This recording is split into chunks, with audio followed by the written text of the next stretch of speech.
Bienvenidos a su programa Dios y la Ciencia. Mi nombre es Raúl Fernández. Es un gusto estar con ustedes nuevamente en su programa Dios y la Ciencia. Un programa de Casa María del Caminante de las Hermanas de la Caridad de San Vicente. Lo transmitimos directamente desde Estados Unidos, Miami, Florida. Así es de que ustedes podrán encontrar una variadísima programación digital en Casa María del Caminante. Los invitamos a que ustedes nos sigan a través de las diferentes redes sociales. Facebook, YouTube, Instagram, en fin. Nuestro programa poco a poco ha tenido una gran audiencia y para nosotros nos complace que el tema de hoy sea un tema de su agrado. Obviamente, será un programa algo inesperado en cuanto a que hoy traemos un tema interesantísimo a través de nuestro invitado especial, Francisco. El tema básicamente se refiere hoy a psicología. En anteriores programas hemos tomado, como Francisco nos ha dado, el punto de vista de la ciencia desde otros ángulos de las clasificaciones de la ciencia, que él nos ha enseñado también. Así de que los queremos invitar para que se refieran a los programas anteriores que han sido muy interesantes. Muy interesante porque ha creado controversias. Por supuesto, lo que vemos hoy en día de la ciencia es algo que muchos no lo han sabido interpretar. Y la ciencia la han utilizado precisamente para negar a Dios. Hoy queremos seguir mostrándoles la verdad en este programa de Casa María del Caminante. Para esto, seguimos con nuestro invitado especial, Francisco Galeano, que es nada más, nada menos que el fundador de la Fundación El Cielo en la Tierra. Le damos la bienvenida a Francisco directamente desde Colombia. Francisco, ¿cómo andas? Muchas gracias, Raúl. Muy bien, gracias a Dios. ¿Ustedes cómo han estado allá en Miami?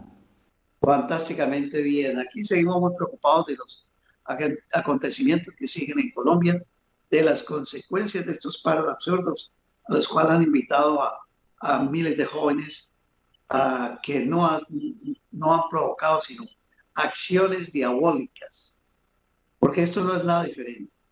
Y creo que en el programa de hoy tenemos que ver algo con eso, ¿no es cierto? Un gran enemigo, sí, señor, que también tú como que nos quieres mostrar cómo es que ha actuado en la ciencia a través de la psicología. ¿Cuál ha sido la psicología que han aplicado? Pero quiero dejarte a ti para que nos hables un poquitito sobre ese tema tan interesante. Claro que sí, muchas gracias, Raúl. Bueno, hoy precisamente vamos a tomar el tema de cómo el demonio ha actuado en los pueblos antiguos antes de la llegada de Jesucristo. Y un gran psicólogo que se llama Carl Gustav Jung, un estudio que hizo Carl Gustav Jung acerca de los roles que cumplía cada persona en una sociedad, a lo cual él llamó los arquetipos. Entonces él descubre cómo en todos los diferentes pueblos existen unas personalidades o unos roles sociales que son cumplidos a cabalidad por pueblos incluso que no se conocen. Entonces, Carl Gustav Jung hace este análisis y descubre que en cada pueblo de la antigüedad pues existía un rey, ¿verdad? Pero también es muy importante descubrir que existía alguien que hacía como de mago, era como el mago el que hacía la magia, pero también era el que los unía a un dios. Entonces, pues se le podría llamar el chamano, se le podría llamar el druida en los celtas. Era una especie de sacerdote que era el que tenía el contacto con el creador. Supuestamente el creador pues era un dios, era el dios de la violencia, era el dios de la guerra, era el dios del inframundo, y estos dioses particularmente pedían sacrificios para que estos reyes pues pudieran mantener su reinado, tener su poder y poder ganar las grandes batallas que ellos realizaban constantemente, porque en esta época, antes de Jesús, pues todos estos pueblos vivían realmente en barbarie. Habían guerras durante todo el tiempo, esclavitud y muchos sacrificios. Precisamente, Carl Jung hace este estudio y se da cuenta que los mismos roles que cumple en la sociedad egipcia y el mismo Dios es el mismo y los mismos roles que se cumplen, por ejemplo, en la sociedad azteca. Entonces, en la sociedad de los aztecas también adoraban al mismo Dios, al Dios Sol, que era el mismo que adoraban también en los egipcios. También tenían el Dios de la guerra y también ofrecían sacrificios a sus dioses para que pues les diera poder y les diera tierras y les diera prosperidad. Entonces, estos sacerdotes, estos druidas, estos chamanes eran como los que intervenían en esos roles sociales que descubre Carl Jung. Entonces, Carl Jung pues dice que hay varios arquetipos, entonces está el rey, está el sacerdote, está el guerrero, el jefe de los ejércitos, está el artesano, están los que realizan la servidumbre. Entonces, Carl Jung descubre que todos los pueblos tienen estos arquetipos y son muy parecidos. Y este mismo sacerdote, con estos mismos dioses, estaba en casi todos los pueblos. Esto es lo curioso, porque lo encontramos en el pueblo cartaginense, que fue el que habitó la península ibérica. Lo encontramos en los indígenas, a pesar de que no se conocían, estaba también en los muiscas. Los muiscas tenían los mismos dioses y ofrecían los mismos sacrificios. Los incas también tenían los mismos dioses y ofrecían los mismos sacrificios. Los aztecas, los mayas, los chinos, los vikingos, los celtas. Entonces, casi todas las culturas, a pesar de que no tenían contacto, no se conocían, practicaban los mismos ritos y los mismos sacrificios a sus dioses. Entonces, lo curioso de todo esto es que esos sacerdotes, esos druidas, esos chamanes, eran los que dictaminaban el orden, por decirlo así, el orden moral de aquella época. Entonces era el que le decía al rey: usted puede tener esclavos, usted puede matar a su mujer, si a usted le parece, porque entonces dominaban a la mujer y la mujer era un objeto de posesión. Usted puede también hacer lo que quiere con sus hijos. Los hijos no eran seres humanos sino hasta cuando crecían. Entonces, estos pueblos vivían en una barbarie absoluta y los niños los preparaban para la guerra. No había educación, no habían universidades, no habían colegios, sino que casi todos los niños los preparaban para el saqueo, en el caso, por ejemplo, de los vikingos. Los preparaban para la guerra, para enfrentarse, para hacer saqueos a otros pueblos, para irse a otros pueblos y robar sus pertenencias, para violar a las mujeres, y todo esto era promovido por estos sacerdotes y sus dioses. Entonces, hoy en día pues nos los han vendido a nosotros como si fuera simplemente una historia de dioses, pero que no tenían de pronto ningún poder, sino que eran creencias. Pero resulta que estos pueblos existieron aproximadamente 6.000 años antes de Jesucristo y vivieron en una barbarie completa. Se tiene noción que el ser humano pudo estar en el planeta Tierra hace 250.000 años antes de Jesucristo y vivieron en barbarie. No había mayor evolución. Y es que el concepto que se tenía de Dios era un Dios que daba poder. Es más, estos sacerdotes nombraban a sus reyes casi siempre como designados de los dioses. Para el caso, por ejemplo, del rey de los de los, eh, de los egipcios, para el rey de los chinos, entonces para los vikingos también. Entonces su rey siempre era designado por los dioses y eran reyes que incluso combatían a su mismo pueblo. Eran reyes que salían a luchar contra los otros, pueblos que existían cercanos, por ejemplo los aztecas. Vivían matando a todos los otros pueblos cercanos a las otras culturas que existían y tenían esclavos, tenían montones de esclavos. Y las matanzas que hacían, por ejemplo, podía llegar a 300 esclavos en un solo día. Y cuando moría pues algún rey, lo mismo que los vikingos sacrificaban a sus esclavos, lo mismo hacían los aztecas. Entonces, parece que el demonio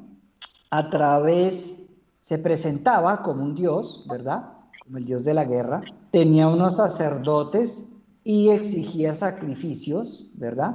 Y además le mostraba a la gente de pronto algo del futuro, porque duraron aproximadamente 6.000 años estos pueblos, y algo tenían que tener de veracidad pues estos sacerdotes. Entonces pues parece que ellos consultaban y podían determinar el futuro, podían decir muchas cosas que iban a pasar. Entonces eran como magos, por eso se les consideraba como unos magos. Acordémonos cuando Moisés se enfrenta a los sacerdotes del rey egipcio, y ellos tenían un poder, pero el poder de ellos no fue superior al de Moisés. Moisés finalmente pues demuestra que él tiene mucho más poder, y es por eso que comienza la liberación del pueblo judío, ¿no? Entonces, ¿qué pedían estos dioses? Estos dioses pedían guerra, pedían sacrificios. Por ejemplo, los cartaginenses, que eran los que habitaban la península hispánica, pedían el aborto de los bebés, sacrificaban montones de niños. Lo mismo hacían los aztecas, lo mismo hacían los incas. Entonces eran unas culturas sangrientas, eran unas culturas de guerra, de violencia, y no prosperaba el ser humano. Y cuando llega Jesús, pues vemos algo totalmente diferente. Pero entonces, ¿qué encuentra Carl Jung? Carl Jung encuentra que parece que existe un inconsciente colectivo. ¿Por qué? Porque ¿por qué hacían las mismas cosas los egipcios y los aztecas si no se conocían? O los egipcios y los vikingos si no se conocían. ¿Por qué tenían los mismos dioses? ¿Por qué tenían los mismos ritos de sacrificio? ¿Por qué vivían en la guerra? ¿Por qué vivían en todas estas barbaries que cometían? Porque cometían muchísimas cosas en contra de las mujeres, de los niños. Eran pueblos realmente supremamente bárbaros, como fueron también los romanos, y los romanos también tenían muchas prácticas de estas. Entonces Carl Gustav Jung encuentra que aparentemente estamos conectados todos con un inconsciente colectivo. Ese inconsciente, pues lo que nos muestra es que estaba siendo manejado precisamente por el demonio. Y esto pues nos lo ratifica Jesús cuando Jesús es tentado en el desierto. Cuando Jesús es tentado en el desierto, el demonio, en la última tentación, en la más fuerte, le dice a Jesús que se rinda ante él, que se arrodille, y que él le va a entregar todos los reinos que él posee en este mundo. A lo cual pues Jesús le dice que solamente al Dios verdadero servirás y adorarás, ¿verdad? Y ahí se acaba toda la tentación de Jesús. Pero ¿qué dijo el demonio en esa tentación a Jesús? Pues él era el que estaba dominando el planeta Tierra. Y el concepto que existía del Dios era un Dios de guerra, de violencia, que pedía sacrificios. Cuando llega Jesús, pues nos cambia esa percepción de Dios, porque Jesús es el primer enviado de Dios, y quien él mismo también se autodenomina como parte del Creador, ¿verdad? Como de la Trinidad, él hace parte de la Trinidad. Y Jesús, al contrario de pedir sacrificios y de ser un Dios de guerra, de violencia y de poder, Jesús se sacrifica por nosotros. Entonces Jesús cambia la historia. Es en el momento de la cruz cuando se rasga el velo del templo judío, porque Dios siempre había estado oculto en el templo judío, detrás de un velo, porque en teoría se creía que ahí habitaba Dios y que nadie lo podía ver. Pero cuando Jesús muere en la cruz, es el momento cuando se rasga el velo del templo judío, y entonces entendemos que el verdadero Dios es un Dios que se sacrifica por el ser humano, y además nos pide a nosotros que nos sacrifiquemos por los demás, no que sacrifiquemos al prójimo, como lo pedía el demonio, lo pedía este Dios de guerra y de poder, sino que este Dios que trae Jesús es un Dios que se sacrifica por nosotros y nos trae una nueva percepción de un Dios que nos enseña un camino, y de ahí para adelante comienza la redención de la humanidad. Por eso se considera el día que nace Jesús el día cero, el nuevo tiempo de la humanidad, porque cambió estas prácticas en los romanos, que eran unos de los más bárbaros y tenían sus dioses, pues comienzan a creer en Jesús, por todos estos filósofos como San Agustín, todos estos teólogos como San Agustín, que fue un romano, pero se da cuenta que el paganismo es el que destruye el reino de Dios, y el paganismo es la manera como actúa el demonio. Entonces Jesús comienza a actuar y a cambiar estas civilizaciones, cambia la romana, y la romana lleva el mensaje de Jesús a los cartagineses, y cambia a los cartagineses y los convierten, y a los celtas y a los vikingos, y todas estas naciones que construían castillos para protegerse de los otros pueblos y tenían ejércitos, pues todos estos castillos pasaron a ser museos, y se dio origen a la civilización cristiana, a la civilización europea. Entonces, este es un punto bien importante, porque Jesús cambia el inconsciente colectivo de lo que es Dios. Entonces, Dios ya no es un Dios y Señor. Francisco, entonces estaba como analizando tu información, y estoy como comprendiendo que el Antiguo Testamento fue de mucho horror, mucha destrucción, mucha sangre, mucho Dios en vano, mucho demonio. Y ya el Nuevo Testamento vemos a un Jesús de amor, ¿es correcto? Que ya no se guerras de la misma forma, sino se cambia completamente lo que existió hasta el Antiguo Testamento. La revelación de Jesús es la revelación del Dios verdadero. Entonces, a partir de Jesús comienza el nuevo tiempo. Y es que, fíjese usted cómo el pacto que tiene Dios con este señor, se me fue el nombre en este momento, qué pena con ustedes. No, se me fue el nombre. Bueno, el caso es que el Antiguo Testamento podemos ver cómo había mucha equivocación y se cometía mucha injusticia, y todavía estos judíos estaban esperando que llegara un rey, un Dios que iba a ser de poder. Por eso los judíos no pueden reconocer a Jesús, porque Jesús es una persona que viene hablando de amor y de servicio y sacrificio hacia los demás. Entonces el judío todavía tenía ese concepto de ese Dios, de esos pueblos antiguos, y de ese Dios que pedía sacrificios. Entonces lo podemos ver en la persecución a Jesús, porque el rey, precisamente el rey judío, que se entera que van a ser Jesús, que es un enviado de Dios, pues él, que pertenecía a ese orden todavía de maldad y de inmoralidad, de lujuria, de sacrificios, bueno, de todas esas barbaridades que tenían estos reyes, pues comienza a matar a todos los niños, ¿verdad? Son los inocentes. Entonces, sí, pero exactamente, la revelación de Dios llega a través de Jesús, y comienza una nueva historia para el ser humano. ¿Y cómo se logró este cambio? ¿Y cómo se logró esta transformación social? Pues porque Jesús le pedía a las personas que se sacrificaran por los demás, Y aquí podemos ver, por ejemplo, la comunidad de San Vicente de Paúl, personas dedicadas al servicio de los demás, personas dedicadas a sacrificarse por amor por los demás.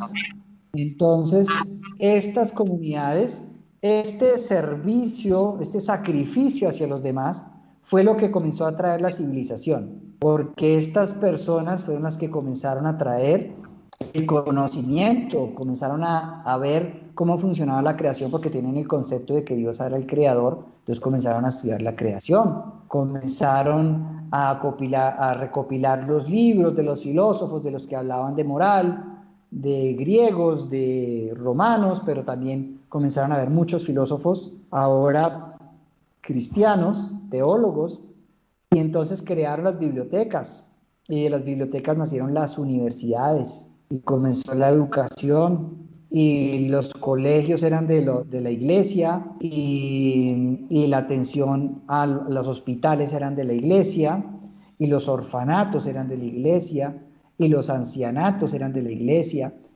Toda la ayuda social comenzó a darle a la iglesia, y esto comenzó a traer el cambio y la pacificación de Europa. Esta nueva concepción que nos trae Jesús de un Dios de servicio, y que nosotros tenemos que tener el camino que nos enseña Jesús. El camino es servir como Él sirvió y sacrificarse por los demás como Él se sacrificó. Entonces, ya no es un Dios que pide sacrificios y muerte. Él mismo lo dice: no quiero sacrificios, quiero misericordia. ¿Sí? Entonces nos pide a nosotros es misericordia. Y precisamente San Agustín, un romano educado en esa barbarie, se da cuenta de que esos dioses paganos pues eran los que nos tenían en el atraso, y entonces San Agustín comienza a decirnos y a promover ese reino de Dios, esa ciudad que él dijo, la ciudad de Dios, que se va a alcanzar con la misericordia, con las obras de caridad, con las obras de caridad tanto físicas como espirituales. Entonces, hay un cambio total en la humanidad con Jesús, y muy seguramente hay un cambio también en el inconsciente colectivo del ser humano, de quién es Dios y realmente cómo debemos actuar bajo los parámetros de un Dios que nos ama y que quiere es que construyamos el reino de Dios acá en la tierra. Ya. Aquí hay algo que analizar, y yo lo veo de esta forma. En la antigüedad existían los reyes, existían todos estos todopoderosos que solamente hacían sus adoraciones a su forma, tenían sus sacerdotisas. Pero eso no es nada diferente a lo que está existiendo actualmente. Actualmente, los reyes en la humanidad, quizás en los países donde existe monarquía. Se te está cortando el audio, Raúl. ¿Me repites otra vez? Perdón. ¿Sí me escuchas? Te estoy escuchando muy entrecortado, no te puedo escuchar. Si quieres, continúa tú, porque yo creo que es mi internet. Ya, decía que no se llaman hoy en día reyes, se llaman élites. No es nada diferente, porque son élites que no quieren hacer nada para donarse a la gente. Okay. Es mínimo la cantidad de dineros que hay. Pero sigue, es una simple apreciación. Bueno, espero que mi internet funcione, porque lo estoy viendo realmente bastante caído. ¿Sí? ¿Me escuchan? Ok, sí. Bueno. Entonces, pues esta historia de la humanidad se divide en dos, precisamente a partir de Jesús, y este psicólogo, Carl Gustav Jung, que fue un colaborador de Sigmund Freud, sus diferencias con por cómo gente, los sueños y como toda la parte espiritual. Entonces, esto no le gustó a Sigmund Freud, porque Sigmund Freud dijo es que si hablamos de lo espiritual, entonces va a perder fuerza nuestro psicoanálisis. Pero Carl Jung no le quiso hacer caso a las directrices que le daba Sigmund Freud, porque Sigmund Freud sí hacía un ataque frontal hacia la iglesia y promovía cosas inmorales, sobre todo en la sexualidad. Entonces Carl Jung se separa un poco de eso. Incluso también Carl Jung tiene unos tratados sobre algo que él llama la sombra. Claro que él no lo llama directamente que es demonio, pero sí dice que hay una influencia negativa en el ser humano que lo lleva a ser inmoral y a cometer actos que no van a favor de los otros seres humanos. Entonces, Carl Jung se separa de Sigmund Freud precisamente por comenzar a tratar una psicología y una psiquiatría más espiritual, donde puede haber una existencia de un demonio, de un ser que influye en la mente del ser humano, incluso en el sueño, porque comienza a estudiar los sueños. Jung también comienza a estudiar los sueños y parece que durante el sueño tiene una gran actividad precisamente el mal, el demonio, porque siembra pensamientos, siembra pecados y hace creer que son nuestros, y entonces nosotros seguimos creyendo que estos son sentimientos nuestros y realmente son cosas que siembra el demonio en el corazón y en la mente del hombre para que se salgan del orden de Dios. Y entonces durante el sueño, durante el inconsciente, en nuestro sueño, en el inconsciente, parece que el demonio actúa y precisamente nos da esos parámetros que le dio a estos antiguos, de estos pueblos antiguos, a esos sacerdotes que pedían sacrificios, que ellos tenían sueños donde podían ver también el futuro, donde podían ser una especie de adivinos. Entonces, todo esto, pues lo devela Carl Jung a través del inconsciente colectivo. Nos dice que nuestro inconsciente puede ser influenciado por el mal y por eso nosotros tenemos que ser muy conscientes, si están en oración, de realmente quiénes somos, que somos hijos de Dios. Tenemos que pedir Espíritu Santo para discernir qué viene de Dios y qué no viene de Dios.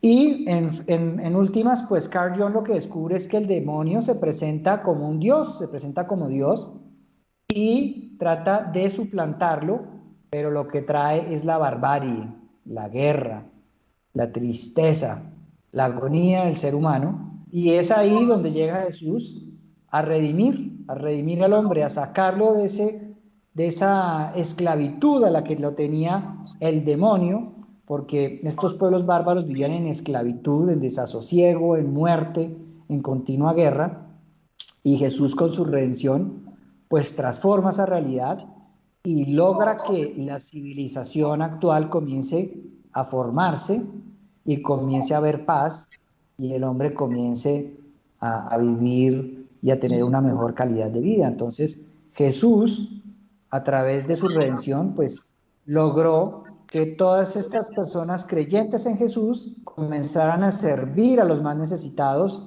comenzaran a servir a todos los seres humanos, a educarlos, a enseñarles el Espíritu Santo, y esto logró la transformación de Europa. Esta transformación de Europa después pasó a América del Sur y América del Norte, y fíjese que a donde no ha podido entrar la evangelización en el planeta, pues todavía viven en barbarie, como son los árabes, como son en la India, que tienen un montón de dioses, como es en África, que también tienen un montón de dioses, y todavía siguen apegados a esos rituales y a esos sacrificios y a un poco de cosas bárbaras que siguen cometiendo. Y entonces pues vemos cómo Jesús es realmente el redentor de la humanidad y cómo Jesús pues realmente nos saca de esta barbarie y hace que el hombre evolucione y consiga una mejor calidad de vida.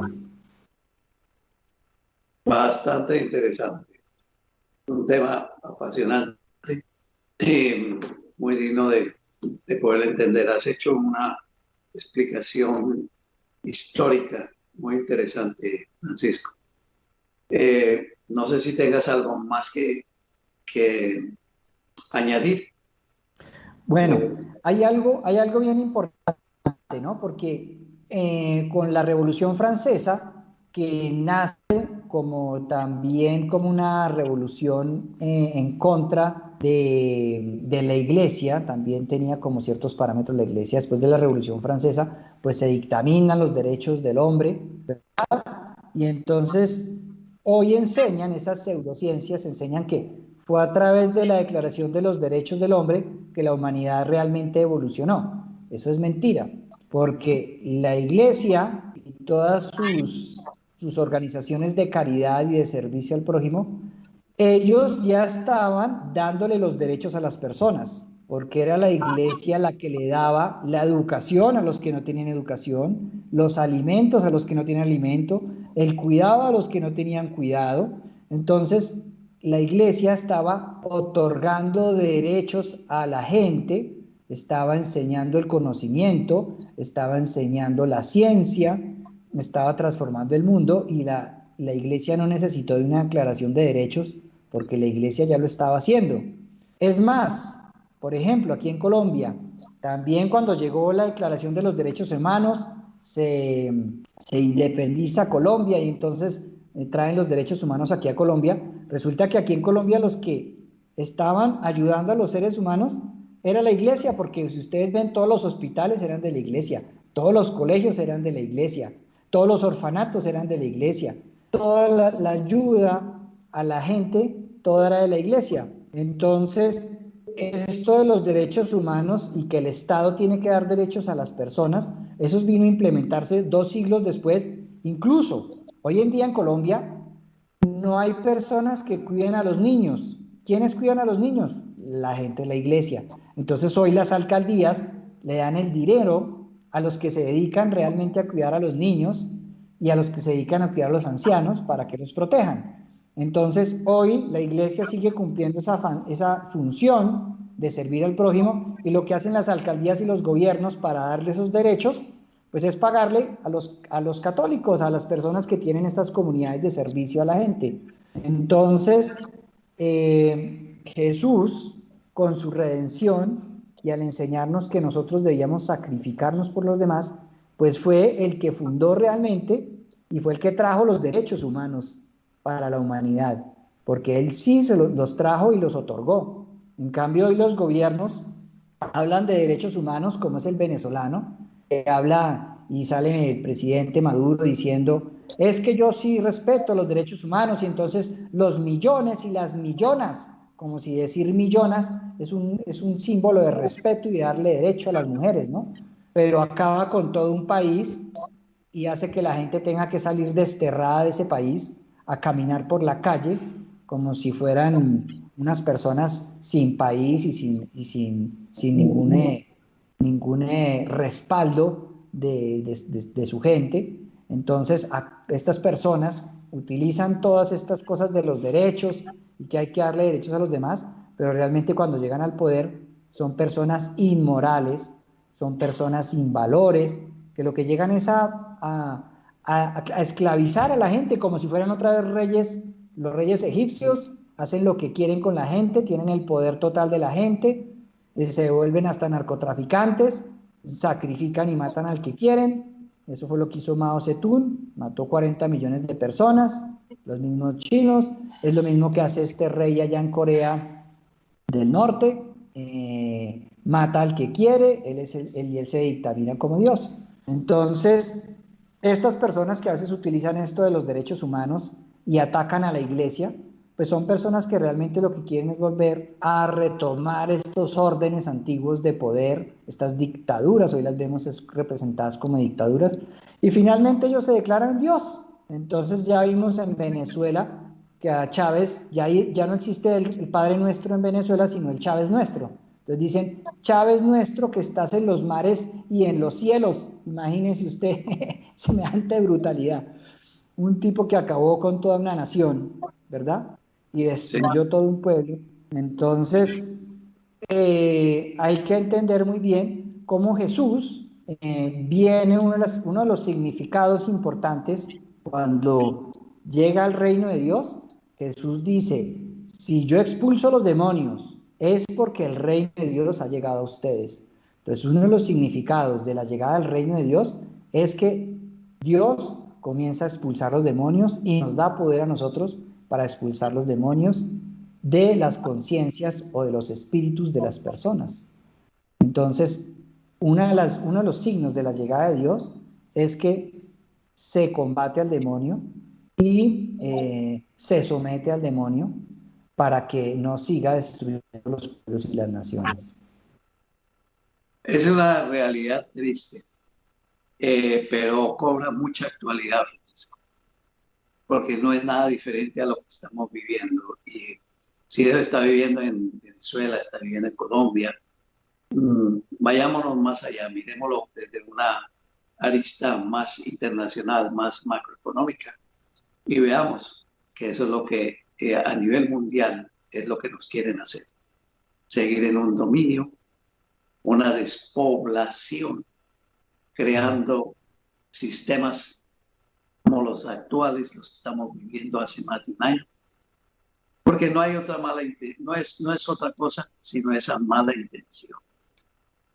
Desafortunadamente está viviéndose, pero hay un solo Salvador, que es el Señor Creador, y que como lo dices tú, si están presentándose estos signos, para mí que estamos muy próximos a que ese Señor Todopoderoso, nuestro Creador, ojalá llegue rápido, porque se necesita poner un orden ante este desorden mundial que estamos existiendo. Pues quería agradecerte, Francisco, muchas gracias por esta explicación, este nuevo capítulo de Dios y la ciencia. Así de que a todos ustedes esperamos seguir invitándoles a que se vayan un poco más atrás de los capítulos anteriores, se apasionen más sobre este tema, vean la realidad, vean la verdad, que es lo que queremos mostrar. Gracias a todos y los invitamos a que sigan participando de toda nuestra programación de Dios y la ciencia. ¿Y por qué no? Si para ustedes está bien colaborar económicamente, pues sería extraordinario. Muchas gracias y agradecemos también a nuestro director técnico Jaime Reyes por la programación. Hasta de hoy en 8 días, cuando volveremos en Dios y la ciencia. Muchas gracias.